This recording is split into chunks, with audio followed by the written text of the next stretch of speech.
Welcome back, listeners, for part 2 of my conversation with Rachael Thrash. If you haven't listened to part 1, pause right now, go back, and then come meet us here. In part 2, Rachael uplifts case studies from her book. She shares about a group of Angolan students in Portland, Maine, who turned their isolation into a school-wide soccer tournament, and offers a framework for co-creation you can start using tomorrow.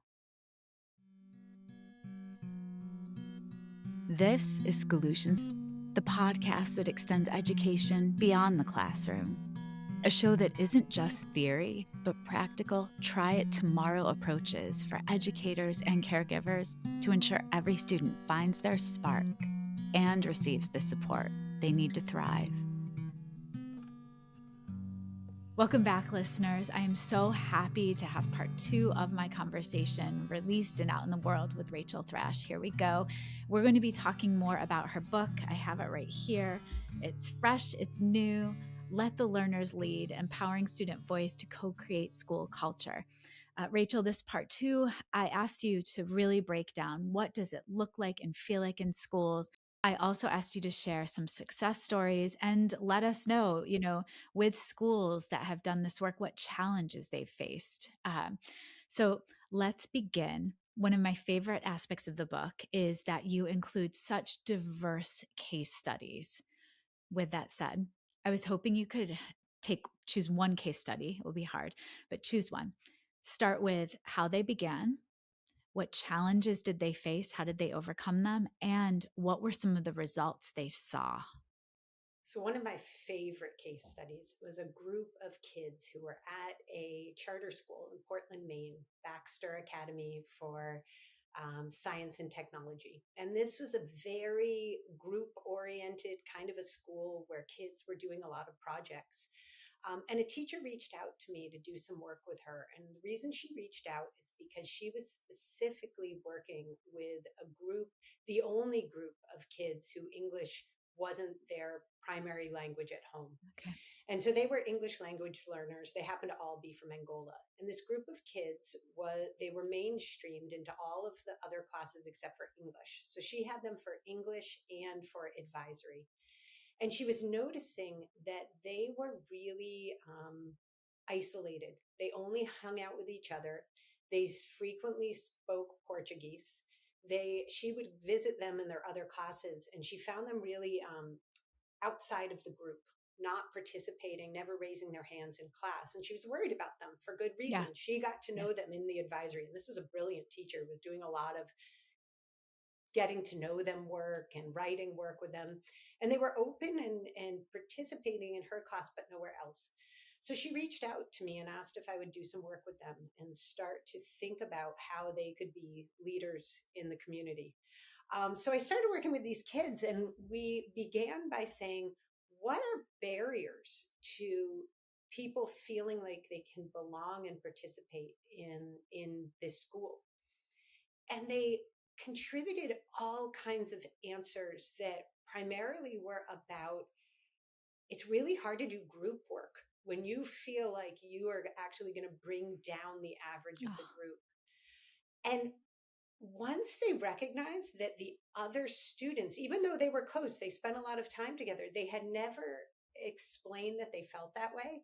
That was like a inroad into them talking about, you know what, it's not just the group work. I also feel like there isn't a soccer team. And I also feel like there's no way to get to know other kids. And by the time we were done with this group, they had started to problem solve around, maybe it's not just us who feels isolated. Maybe a lot of kids actually feel isolated. Yeah. And they went to the administration and they proposed that they create because there were no sports at this small school because it was a charter school, that they create a soccer league.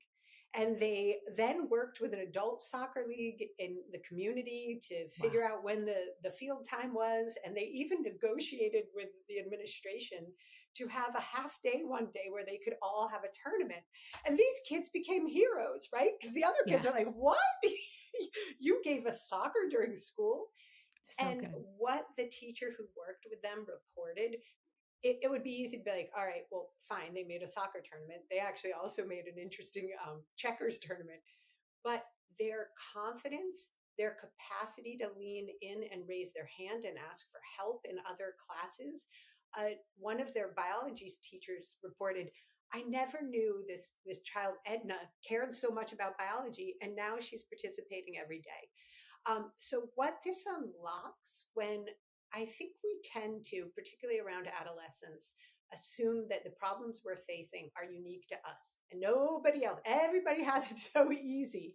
Yeah. When in reality, we're all sharing some common human problems. And when we get a chance to air them and to hear other people have some of the same issues, we get braver about standing up and doing something about them. Because now we're not just doing it, we're not putting ourselves out there to solve for our own problem that's embarrassing to have. We're solving for an issue that lots of people are facing, and we feel much more empowered. And we won't know about those problems from student perspectives if we don't ask and if we don't elevate the student voice. And that is what your work embodies. It's that co-creation and valuing what everyone has to say. That was such a stellar example. Rachel, I've been doing so much research and writing around confidence and the impact that confidence has on whether a student will take a challenge or will not take a challenge. So this has ripple effects, tremendous ripple effects for kids' lives as they grow older as adults. Let's then talk a little bit more about the voices that go overlooked, because I also think that the system unintentionally sets barriers up. So then whose voices do get overlooked the most often? Shy students, quiet students, students that who do not feel recognized by their peers. When we look at adolescent development, adolescents are hardwired to want to receive respect from their peers in the community. So if they think that what they say is going to be laughed at, isn't going to be acknowledged, they're not going to try. And so they're going to be silenced. So who puts themselves out there to be a leader or share an opinion if they think that there's no space for it, if there's no platform, if no one's asking? There's a young woman I also talk about in the book. Her name is Risa. And Risa was a student who I met when she was in 9th grade. And she had come to the International School of Helsinki from Japan. And her English wasn't great. She was still learning it. Really bright kid. But there was not another Japanese speaker in her class. So she just remained very silent. And when I first knew her, she didn't have any friends. And it was heartbreaking because this, through her writing and through her work, I knew she had a lot of capacity. But we invited her to a student leadership retreat. But we very intentionally made that student leadership retreat come and share what could be better in our student leadership. Don't come because you're already a student leader. Come because you want to make something better. And she talks about, I interviewed her now in college, and I said, what made you go to that event? And she said, well, I thought if I can't at least say why I'm not loving school, then I'm never going to be able to grow in this place. And so she showed up. And when she showed up at the retreat, one of our first discussions was, imagine somebody does a news story on the best student leadership in the world 20 years from now, and they're featuring our school. What would you want them to say? And so she heard other kids talking about what they would hope student leadership could be. And she got inspired that they felt the same way. And then she thought of one student in the class who was being actively bullied. And she decided, I need to step up for that kid. And she actually took me aside and she said, you need to hear what's happening to this kid. And from that moment of courage, stepping up for someone else, this child became someone who ran a BIPOC listening session for other kids. She became very well known and popular among other kids because of these initial steps. So that's the kind of person who we don't know is out there and is out there if we invite them into the discussion. There's such strategic facilitation that you're naming. And that is a critical piece of this book, that you offer so many tools and frameworks, just ideas of strategies that teachers can use. The framework that is getting rave reviews from the book is the Actionable Participatory Model. So I'd love for you to first define that and then offer an example. Again, your stories really help bring this work to life. Absolutely. I mean, I think that it starts with like all actions that people take, it starts with relationship. No one can do culture work by themselves. And so, just like I described with any of the students in the book, with Risa or those Angolan students that I described earlier, they need to feel safe before they're willing to share their opinion. So it begins with relationship building and connection. I have a tool in the book that is just a connection building game, but we have lots of icebreakers out there. I think what happens in schools is when we stop with icebreakers, but we don't continue to get to know the kids, it's not good enough. The vulnerability needs to come from both sides. So as a teacher, you need to begin with being a real person, not oversharing. Like, Right. let's be clear about that. But telling kids, I'm nervous because it's the first day too. But I remember a time I was nervous. What's a time you were nervous? And then we bring down the hierarchy and we start to feel like we're on the same team. And so once we've kind of established our team and we feel safe together, then we can move into a little exploration, or rather a little exploration of what's going well in our community and what isn't. And so this is when kids get to do some survey work to say, how could we make more people feel a sense of welcoming at this school, a sense of belonging? This is purposefully shifting leadership from being about how do I differentiate myself as a leader to what does this community need and how can I provide it? So we start to get the kids to look at the community and think about how it could be better for everyone. And then we help them imagine, what does that look like? How could you design for a better school? Imagine how this could be possible in the long run if we were to do, I mean, just like I said about that activity with imagine the best student leadership ever. And so we help them get out of their way, not just think about what they've already seen, because kids often can go back to the most traditional spirit week and assembly at the end of the year. No, let's imagine what could be possible if we could make school really work for everyone. And then we move into okay, you've now come up with some really cool ideas.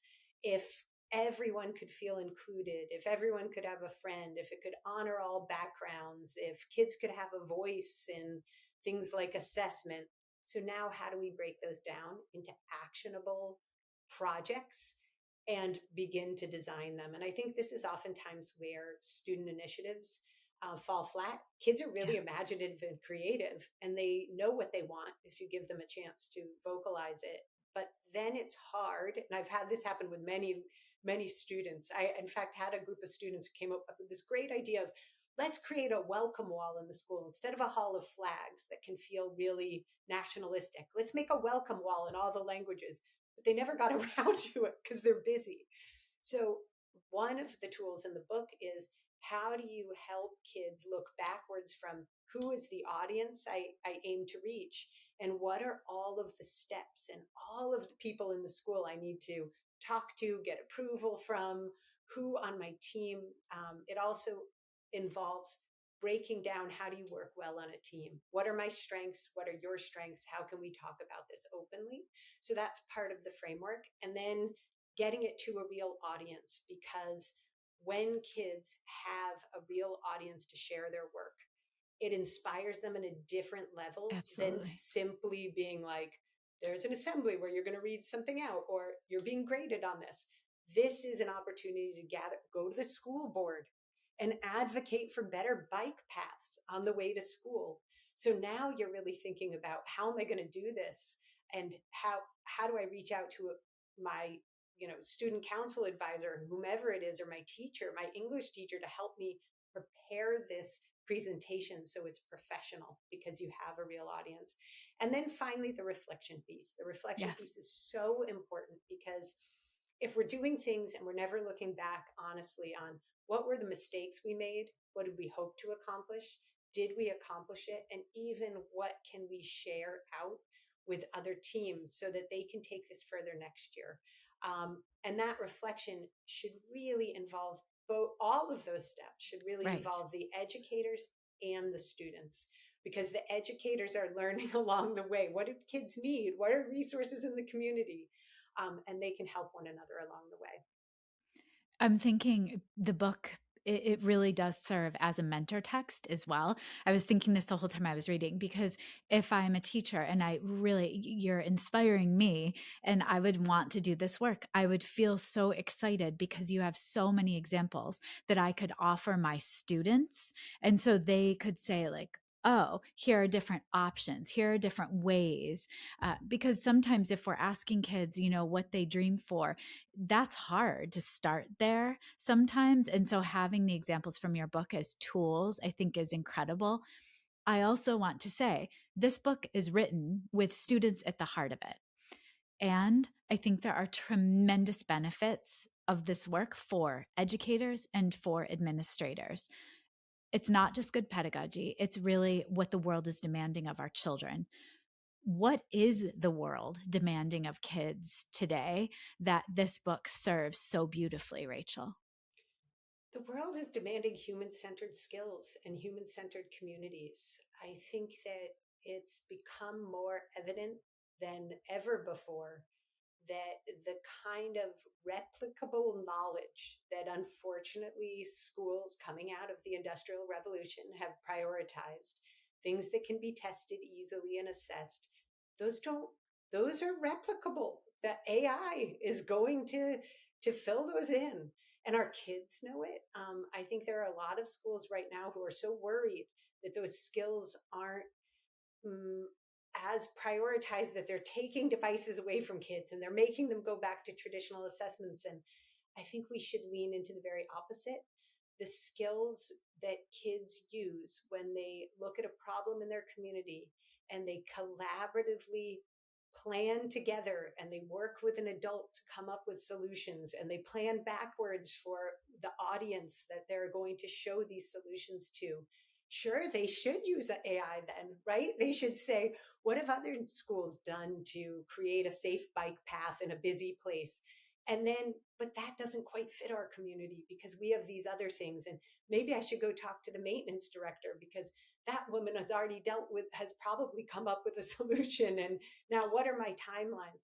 You're thinking about problem solving, collaboration, bridging different people in the community. You're thinking about timelines, all of these really essential skills that Yeah. only humans can do. And we're preparing our kids for the complexity of what is coming, regardless of, we don't know. We don't know what the future holds, but we do know that it better work for the different humans in the community, and you better be able to talk with them and plan for them. And so that's what I think is exciting about this work. And I also think it can really be applied in a classroom project or whole school student leadership. Or I've even worked with groups where the head of school is working with the teachers to co-create ways to make, for instance, faculty meetings more useful for everyone. So that co-create framework is really applicable to however you want to bring people together and make sure that everyone feels like they have a voice and a purpose. Yeah, the whole time I was reading, I kept thinking of the term or phrase parallel practice is overused. I feel these days. I shifted and I started thinking as I was reading about symmetry and this beautiful back and forth momentum between the co-creation, that it's almost like a figure eight of infinity, that even when you're reflecting, you've said, we're going back, we're saying, how could this be better or different? How is it going to regenerate itself? And that's something that I've been just so passionate about lately. Regenerative education, that's where the world is going. That Yes. community-based regenerative model. I also think if we're talking Hattie's research, there are different levels of understanding with the surface, deep, and conceptual. This work is hitting that depth, that conceptual understanding for our students that is transformative, where if you do look at statistics, many questions asked in classrooms are surface level closed questions. This work is going to defy AI as far as I'm concerned. I'm glad you said Yes. that, Rachel. It is human based. And this is what we need our kids to practice while they are in school before they go Yes. out into the world. So that's why I just, as every page I turned, I was getting more and more like passionate and excited of what you're offering. So thank you for capturing it in this beautiful book. I can't wait. I'm in middle schools this week, high schools the next 2 weeks after that. I cannot wait to bring your book with me because Thank you. I'm in New York State, and a lot of the work that the state is moving to is the idea of a portrait of a graduate and portfolio based assessment. So Beautiful. offering kids, it just fits so beautifully in. So I can't wait to have your book in hand. I want to end part 2 thinking about a call to action, and you gave me permission. I wanted to read one of my favorite pages, if you can have a favorite page, is page 143 in your book. And there's a paragraph, it's chapter 8, Reflect and Redefine, Growing Our Capacity for Collective Leadership, because that's where I think it's at. And you said I could read this, so thank you. Um, the Co-Create framework seeks to activate student voice while expanding how students and schools understand leadership. Imagine the outcome if young people leave school believing they have a voice and a responsibility to use it, and expecting all leaders to contribute to a collaborative, co-created, supportive culture. To reach that vision, reflection and processing must take a central role in our leadership work. So when I read that, Rachel, I just keep thinking every minute of the day cannot be used for talking at kids, for lecture. It is so important that our school days are designed with student voice being at the center, teacher as facilitator. You give so many moves. So if I want to start this work on Monday, what is the one or the beginning step you would recommend that I could do to get this work off the ground with my students? I believe that there is such power in asking kids to reflect on, is school working for them in a really healthy, constructive way? And I think that can happen with any lesson you're teaching. You can ask students, what about this lesson worked for your learning? And where did you find barriers for your learning? And you're modeling as an educator right there that I didn't teach perfectly today, and I know I have opportunity to learn and to grow, and your perspective is really important, but it's also sneakily asking them to take some responsibility, because they can't just say, I was bored, I didn't do it. They're actually thinking about their participation in the lesson, where it didn't work for them, some metacognition about how it could be better, and then modeling that you took all that feedback. I would value having it written anonymously so they're not put on the spot, and coming back and saying, I took your feedback and this is how I could see my lesson done a little differently, and then make a shift in that lesson, and then help them apply that to, what about in your own work? What could you have done differently? And this is the beginning of a co-creation process, so that they learn to trust you, that when you say to them what's not working at school, you're actually interested in changing it for them. And then you can invite them into the student leadership. But wherever you are in the school year, it is always possible to ask students to begin to analyze the systems that are in schools and to invite them into improving them. We will end part 2 right there. Rachel, thank you for this beautiful book. Thank you for your work and I love in the intro that unshakable conviction that everyone has something meaningful to contribute. And that is what you believe. And you're a powerhouse. You're a force to be reckoned with on behalf of kids. So thank you. Thank you, Olivia. What a pleasure. Yeah. Take care. That is a wrap on part 2 of my conversation with Rachael Thrash. Here are 3 of my key takeaways. First, The students most overlooked in leadership, the shy, the new, the multilingual, the ones who learn differently, often have the most to offer when we simply create a genuine invitation. Second, the actionable participatory model works because it moves students from imagining a better school to actually designing, building, and reflecting on it alongside trusted adults. Third, this work isn't just good pedagogy. It's preparation for a world that demands collaboration, community thinking, and the kind of problem solving that AI cannot replicate. Again, grab Rachel's book, Let the Learners Lead, and start small this week. Ask your students what worked in today's lesson and what didn't. That one move, done consistently, is where co-creation begins. Coming up next week on Schoolutions, Huynh and Beth Skelton are on a mission to reach the students everyone else assumes are fine, experienced multilinguals who can chat in the hallway but still may not be able to write a formal essay with ease. Tune in for the personal stories, the framework, and the moves that offer these students the instruction they've always deserved. Schoolutions podcast is created, produced, and edited by me, Olivia Wahl.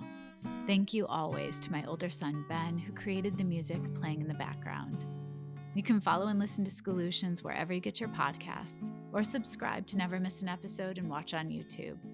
Thank you to my guest, Rachael Thrash, for reminding us that co-creation is not a strategy you layer on to school culture.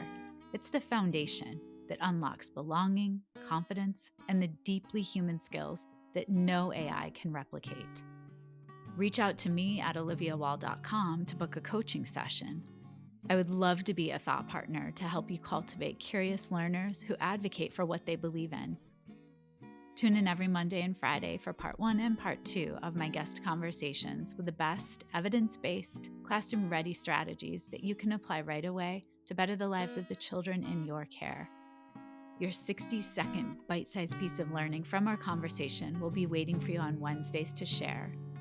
Take care, and thank you for forever getting better with me. See you next week.